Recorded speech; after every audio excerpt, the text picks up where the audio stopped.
सकाळु उठी जलखिया कौन खाइबी माने बो को पचारिबाठू सकाळु उठी मो पुओ को जाई पचारिबा बाबा तू कौन खाइबू से जो गोटे लंबा टाइमटा नुहे कि केमिति एते जल्दी जल्दी पार हो गला माने मु से जिनसटा माने रियलाइज भी करि पारेनी कि हाँ माने सेतिकी बड़ मु हे गलिनी मु एबे माँ कारण मो भितर से पिलालियामी से छोट पिला एबे भी बंचिकी अछि से भी जहाँ भी हो आज ये कथा मन पड़ियार कारण है ये जो चिन्नी पराटाटा मु बनाऊँचे आज पुओ पे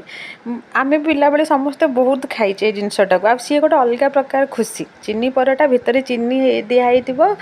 पराटा हो से माने फिलिंग्सटा पूरा अलग तो मुझे बनाऊली ना तो मुझे भाविली मुझे भी शेयर कर दिए आपण मान सहित कारण आपण मैंने भी एमती बहुत खाई आ खुशी भी होते आबे मन भी पड़ुव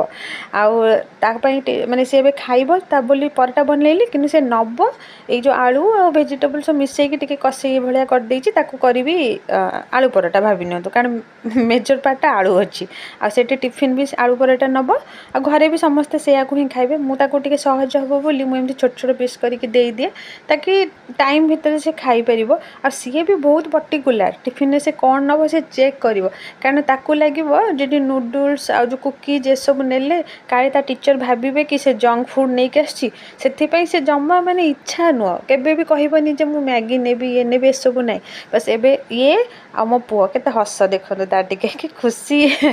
दी जण रेडी हो गले कारण आंकर ऑफिस तार स्कूल गोटे टाइम दी जण पळेबे एबे से माने गला पर मोर माने मेन सकाळ पार्ट स्टार्ट हो होची चा पीवा बापा बों को ऑलरेडी पराटा चा मु देई सारिची एबे मु आराम से बसी कि ना बाहर जो कहते बढ़िया बढ़िया ठंडा ठंडा पाग एंजॉय करी चा पीबी आपको जब भल लगी लाइक कमेंट एंड शेयर।